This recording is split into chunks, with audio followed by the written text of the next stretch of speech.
পরীক্ষার শেষ দিনে বিপত্তি। ক্যানিংয়ের পথ দুর্ঘটনায় গুরুতর জখম 7 মাধ্যমিক পরীক্ষার্থী সহ 13 জন।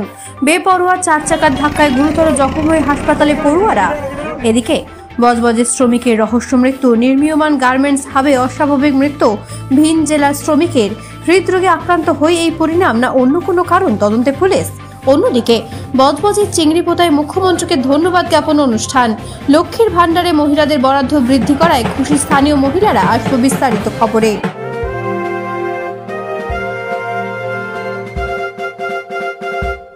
রামকৃষ্ণ বজবজ বিভাগীয় বস্ত্র বিপণী, বজবজ কলেজের সামনে। বৃহত্তর বজবজে পরিবার সহ বসে খাবার মতো একমাত্র শীততাপ রেস্টুরেন্ট কলাপাতা। দেশি বিদেশি খাবারের জন্য অবশ্যই আসুন কলাপাতা। হোম ডেলিভারি ব্যবস্থা। এক পথ দুর্ঘটনায় গুরুতর জখম হলেন 7 মাধ্যমিক পরীক্ষার্থী সহ মোট 13 জন। দুর্ঘটনাটি ঘটেছে ক্যানিং গোলাবাড়ি রোডের সুন্দরবন একাডেমি স্কুলের কাছে। স্থানীয় সূত্রে জানা গিয়েছে, ক্যানিংয়ের ইটখোলা রাজনারায়ণ উচ্চ মাধ্যমিক হাই স্কুলের পড়ুয়ারা পরীক্ষা দিয়ে ফেরার সময় হেড়োভাঙা থেকে একটি 4 চাকা গাড়ি পরপর তাদের দুটো অটোকে ধাক্কা মারলে উল্টে যায় অটো দুটি। স্থানীয়রা জখমদের রক্তাক্ত অবস্থায় উদ্ধার করে চিকিৎসার জন্য তড়িঘড়ি ক্যানিং মহকুমা হাসপাতালে পাঠায়। ঘটনার খবর পেয়ে দ্রুত ঘটনাস্থলে হাজির হন ক্যানিং মহকুমা পুলিশ আধিকারিক রামকুমার মণ্ডল, ডিএসপি ট্রাফিক গৌতম চট্টোপাধ্যায়, ক্যানিং থানার আইসি সৌগত ঘোষের মতো প্রশাসনিক আধিকারিকরা সহ সংশ্লিষ্ট স্কুলের প্রধান শিক্ষকও। চিকিৎসকরা যুদ্ধকালীন তৎপরতায় চিকিৎসা শুরু করেন জখমদের। তবে 13 জনের শারীরিক অবস্থায় অত্যন্ত সংকটজনক হওয়ায় সকলকেই কলকাতা চিত্তরঞ্জন হাসপাতালে স্থানান্তরিত করা হয়। ঘটনাচক্রে এদিনই ছিল মাধ্যমিকের শেষ দিন। তার মধ্যে 5 জন স্টুডেন্ট এবং একজন এমনি আরোহী, টোটাল 6 জন কলকাতায় রেফার করা হয়েছে, বাকিদের ট্রিটমেন্ট চলছে।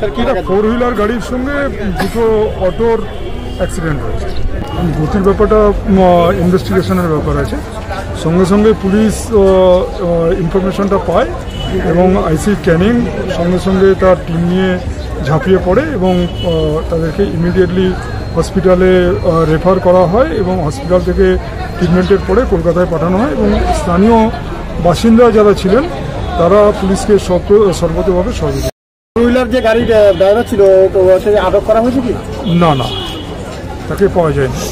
ওই দিক দিয়ে আসছিল 4 চাকাটা, আর দুটো স্কুলের প্যাসেঞ্জার নিয়ে স্কুলের গোলাবাড়ি স্কুলের অ্যাডমিশন হচ্ছে এই যে গাবরিয়াল দিয়ে দুটো স্কুলের 14 জন কি 12 জন বাচ্চা নিয়ে যাচ্ছে দুটো গাড়ি।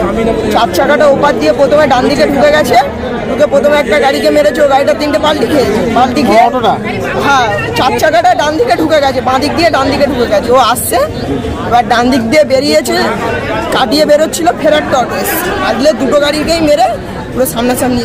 বজবজের কালীপুরে নির্মীয়মান একটি গার্মেন্টস হাবে এক শ্রমিকের অস্বাভাবিক মৃত্যু ঘিরে রীতিমতো চাঞ্চল্য ছড়ালো এলাকায়। জানা গেছে, মুর্শিদাবাদ জেলার ভগবানগোলার বাসিন্দা শেখ বজলুম রাজমিস্ত্রির কাজ করতেন এখানে।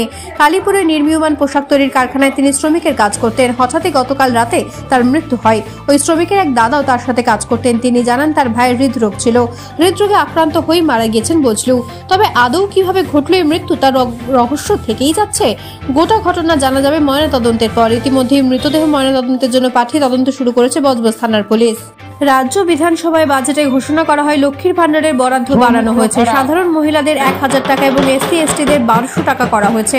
সেই কারণে মুখ্যমন্ত্রীকে ধন্যবাদ জ্ঞাপন জানিয়ে কলকাতার বিভিন্ন জায়গায় মিছিলের পাশাপাশি জেলার বিভিন্ন ব্লকে ধন্যবাদ জ্ঞাপন অনুষ্ঠান চলছে আজ। ঠিক সেই মতোই বজবজ 1 নম্বর ব্লকের চিংড়িপোতা অঞ্চল তৃণমূল কংগ্রেসের উদ্যোগে চিংড়িপোতা অঞ্চলে অনুষ্ঠিত হলো মুখ্যমন্ত্রীকে ধন্যবাদ জ্ঞাপন অনুষ্ঠান।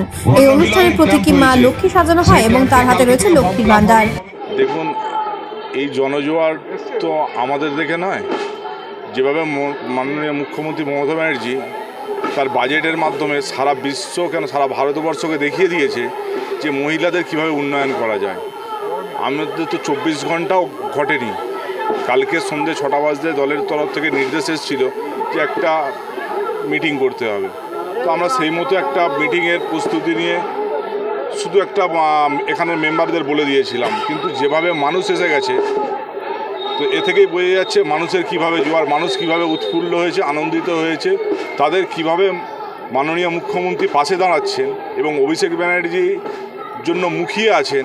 অভিষেক ব্যানার্জি যেভাবে একের পর এক এই গ্রামে উন্নয়ন করে যাচ্ছেন, চিংড়িপোতা অঞ্চল তথা বজবজ 1 নম্বর ব্লকে, তার জন্যই মানুষের জোয়ার এবং তার জন্যই মানুষ এসে গেছেন। আমরা তো ভাবতেও পারি না, আমরা 500-700 লোক ভেবেছিলাম, আজ 1000-2 মানুষের যে মহিলার সমাগম, এতে বোঝাই যাচ্ছে মানুষ কিভাবে দলের পাশে আছে। বিরোধীরা অনেক কথা বলছে, অনেক কথা বলবে, কিন্তু উন্নয়নের সঙ্গে মানুষ আছে, মানুষ তার জানান দিয়ে গেল আজকে। এবং তার খুশিতেই আজকে আবির খেলা, এবং আপনারা দেখতে পাচ্ছেন লক্ষ্মী রূপে সেজে দুজন এসে হাজির হয়েছে আমাদের মাঝে।